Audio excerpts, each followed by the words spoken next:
build-ups, but actually everything you just said was true, so I'll leave it. So, I've got about an hour of material here to fit into about half an hour, so I can just talk very fast and flip through all the ground to your marketing people so you can read charts and numbers really easily.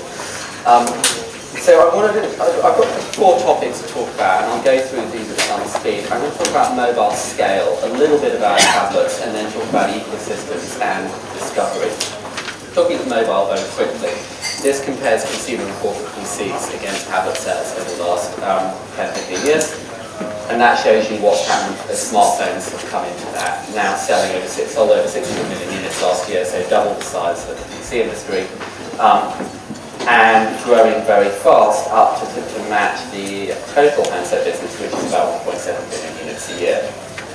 And so if you combine those 2 charts together, you get one of those ones that goes up and to the right. About 1.25 billion smartphones and tablets will be sold on Earth this year, as opposed to about 300 million PCs, 310 million PCs.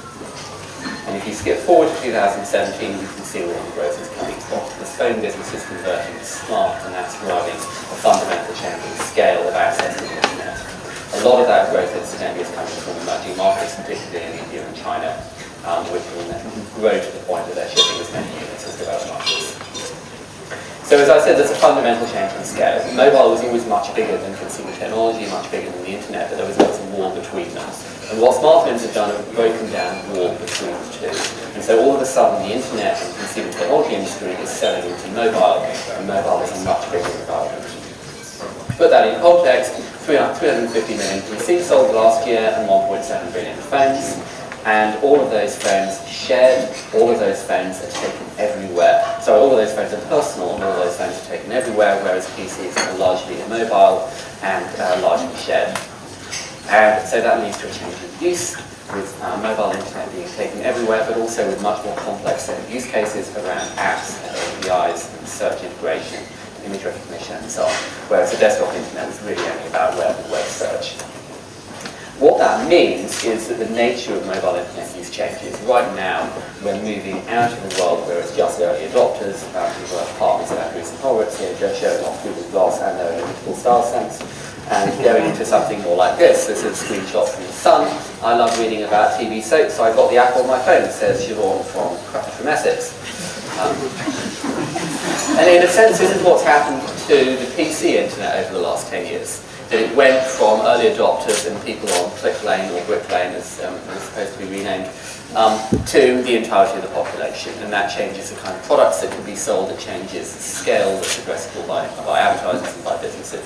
And that process is now happening with the mobile internet, but on a much greater scale. If you look at the kind of revenue that's at play here, this shows you again 2012 revenue, mobile and operators up at the top at about $1.2 billion worth of revenue last year.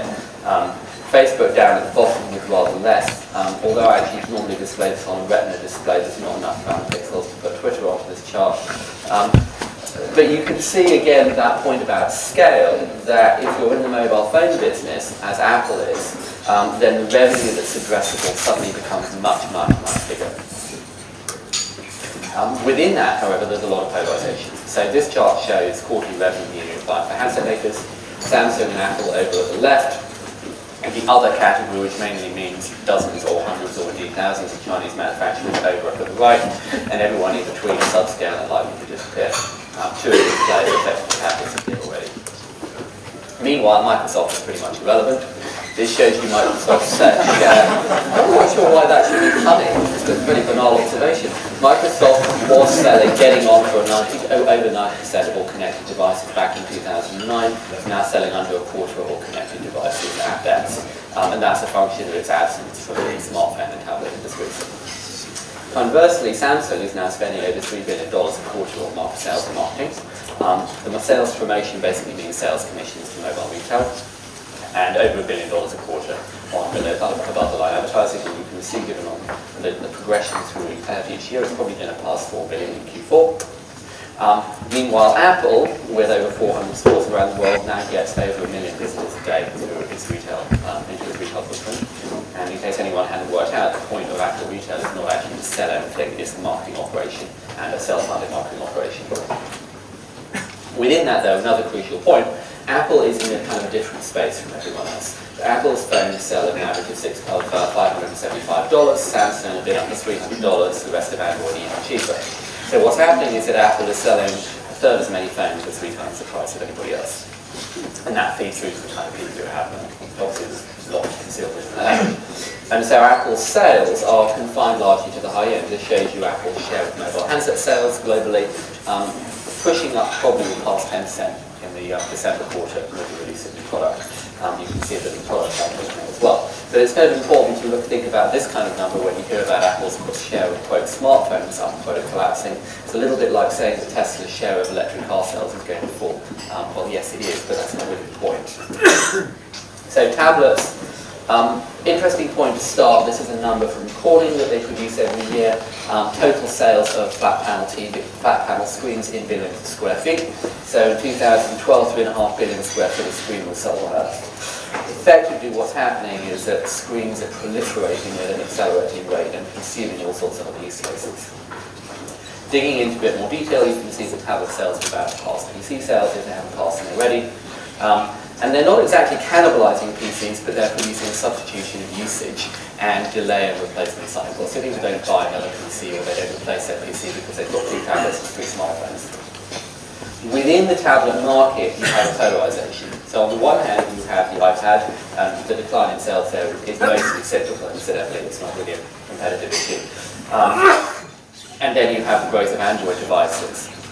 But the interesting thing here is that this orange is the tiny sales of Google Nexus, which is a great product sold at a competitive price, and the much larger sales of Android unactivated, which means generic black Android devices in China. If you contrast those unit sales with share of usage, this is data from Adobe, but I'm sure anyone here could use a similar chart, you see that although Apple has got at most 2/3 of the install base, and they have a well over 80% share of usage. If you talk to, for example, newspaper or magazine publishers in the UK, it's tough to find somebody who sees with the iPad with less than 90% share of tablet use. So what's going on, you would see, is you've got a divergence in the tablet market between the post-PC vision that Apple invented and Google continued to invent, and which is giving you rich apps, a rich content experience, a rich substitution experience, and that's dominated by the iPad. And then you have a quite different product, a generic $75, $125 black plastic tablet being used on buses all over South London, but not being used to look at the Guardian's app, being used mainly for video and for free games and for a little bit of web. In effect, those things are competing with TVs rather than competing with iPads or Kindles or Nexuses. Next up. Another interesting point, this is data of the Android device user base by screen size. The number at the bar at the top is global, the bar at the bottom is South Korea, and what you see is that effectively half of all the Android devices in South Korea are tablets. So you've got massive, very localized demand for tablets in South Korea, and nobody else very interested, but a bit of a blur in the definition now. In 2013, well over 200 million tablets will be sold, driven by size and price. There will be an absolute flood of generic black plastic Android tablets at retail in Europe and especially in China and India and mid-income markets. But there's really 2 markets going on here. There is a market for what Steve Jobs stood up on stage and talked about, which is probably still 2/3 to 3/4 iPad. And then there is a market for a $75 to $100 black plastic thing that's being used in kind of different ways but selling in huge numbers. Ecosystems. Four horsemen, in Eric Schmidt's phrase, driving the agenda, the gaffer gang, which is what people in telecoms call them. I'm not going to talk about all of these, I'm really going to talk about the first 3. But first, it's kind of useful to look at the size of the ecosystems involved. Google and Facebook now have pushing 900 million users of their mobile platforms. That's just Google Android. Obviously, there's Chinese Android, which is another 300 or 400 million and not connected to Google. And then you have Apple with about 450, maybe 500 million active iOS devices on Earth, and then Android some way Amazon some way behind, because of course Amazon is only present in 10 markets. But if you were to do this chart for the US or the UK, the numbers would look a lot more even. Within that, it's instructive to think about what we really mean by reach. And this is a chart that particularly matters for advertising and for Google, of course. Because what we're doing here is looking at the addressable base of devices or users. So that's the global PC audience, and then the Chinese audience by PC and by Android, and then iOS, and then Google Android. and that stacks up to 100. And so what you see is that the PCs in use outside China are now only about half of the addressable audience. Mobile devices outside China are about a quarter, and China itself is another quarter of the total global audience. And you see iOS and Android relatively even within that split. Just a side note, China, in case anyone didn't know, Chinese Android is not Google. Only about 5% of apps installed on Android devices in China are installed through Google Play. And those are all grey market imports because Google Play doesn't actually work in China.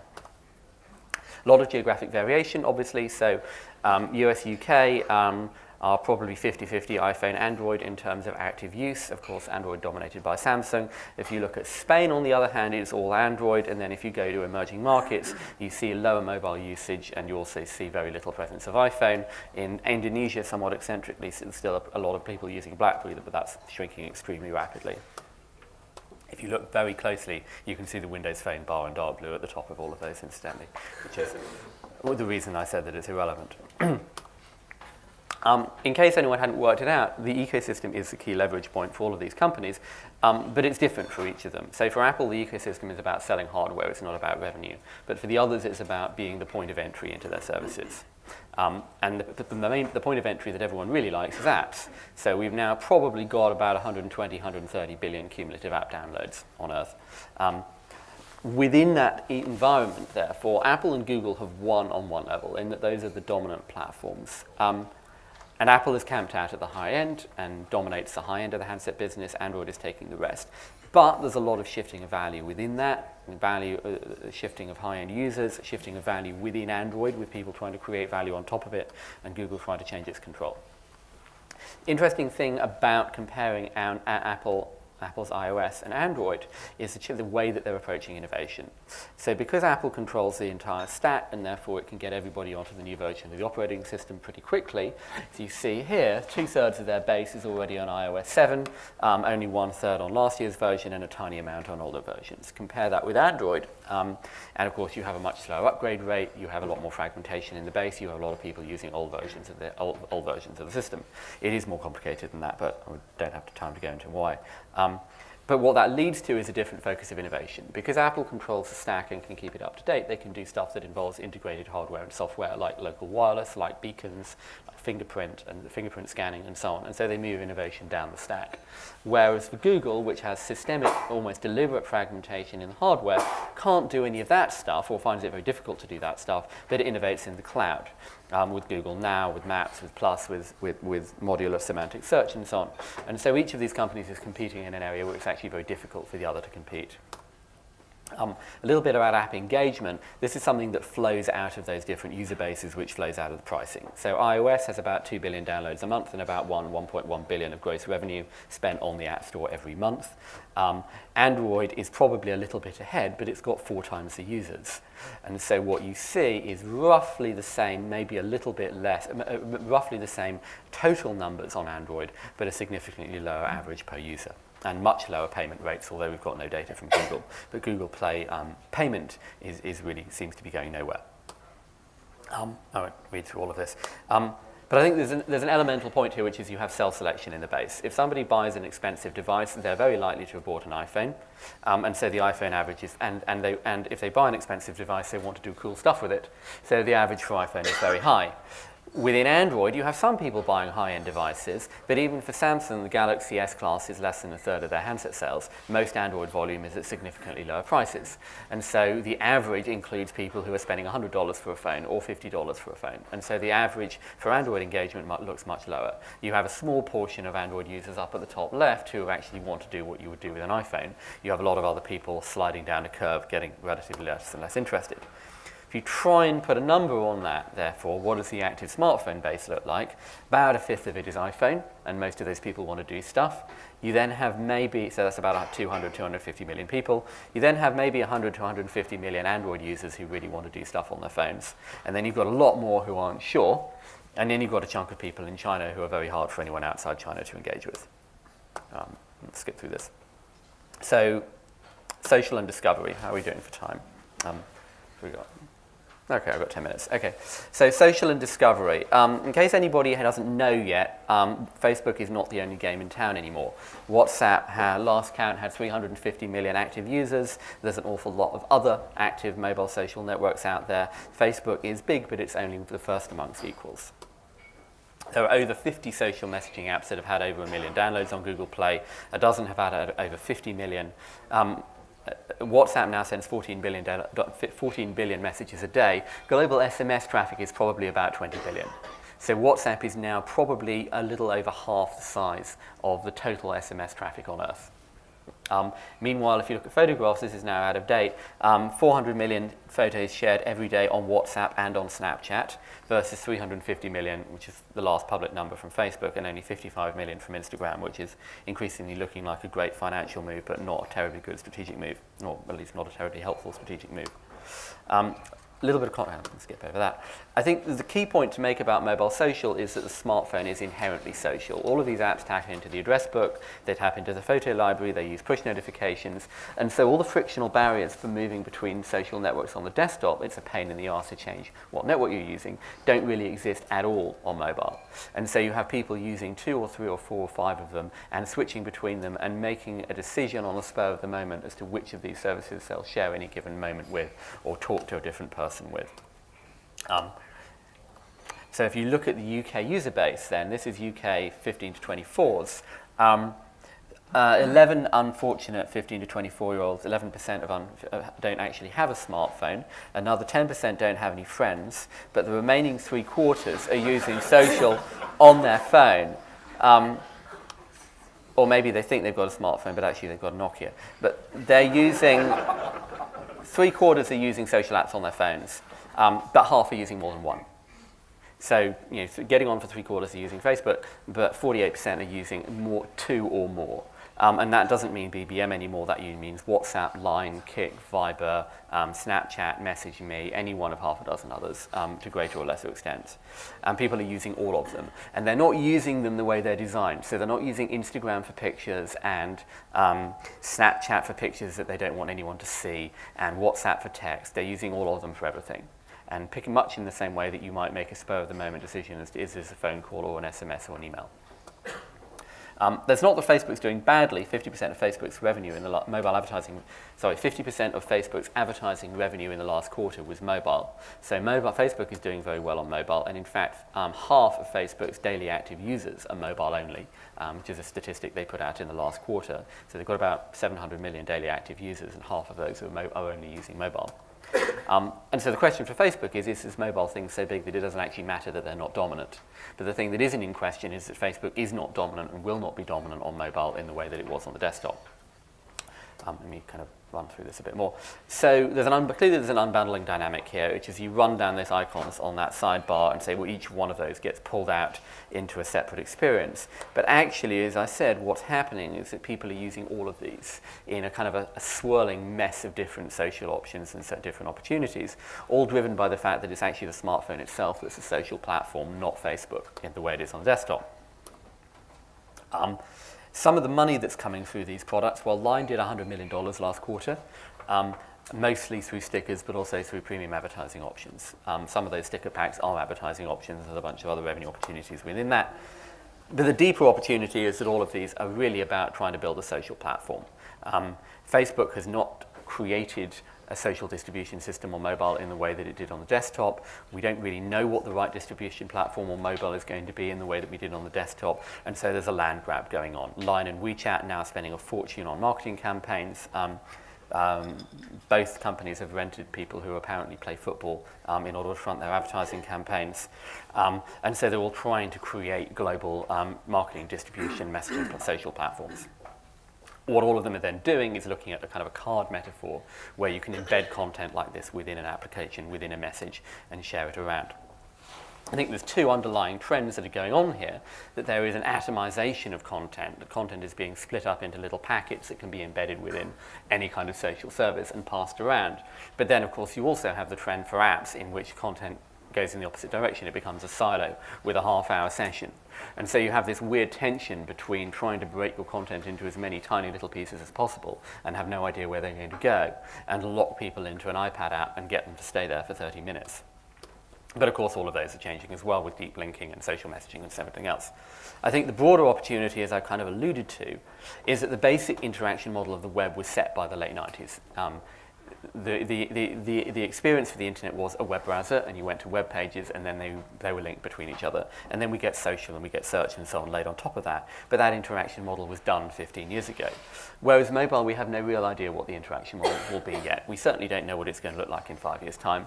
We have some options in place today, but all of those are changing very, very fast. Google and Apple are still being very aggressive about working out what the right interaction models are. So all of this is changing. And it does seem very likely that those social platforms will be a part of that mix. I think there we are. I've got 5 minutes for questions. I hope some people in this room can understand why I use this photograph. Nobody in America understands why I use this photograph. But if you peer very closely at the logo on the crate, you'll probably get the message. I think we've got time for questions. What's the logo on the crate? It's a dog looking at a gramophone. Oh, so the logo, the image. So that is the beginning of the mass media business. That's a Vitriola player being delivered on a street in New York in about 1910. So that's the beginning of the internet up there. Do we have time Is that Tom Bowman?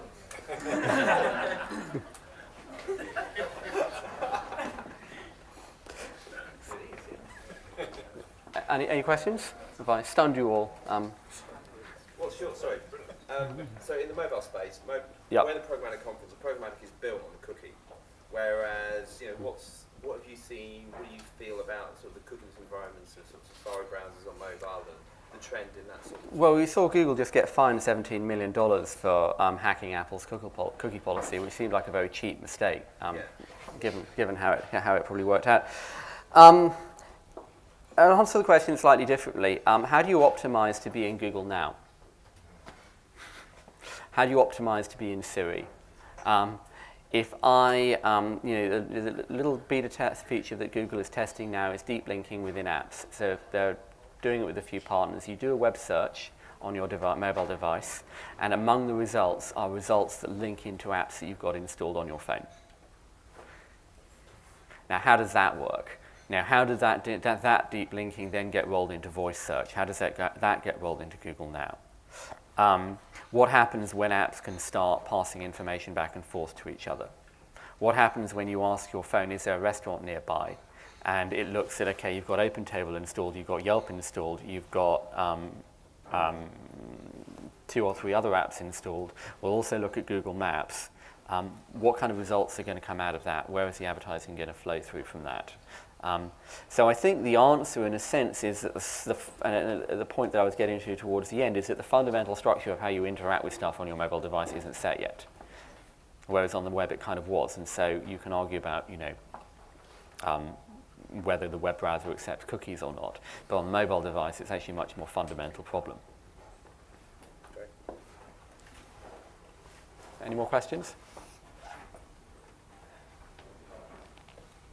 No? No? Okay.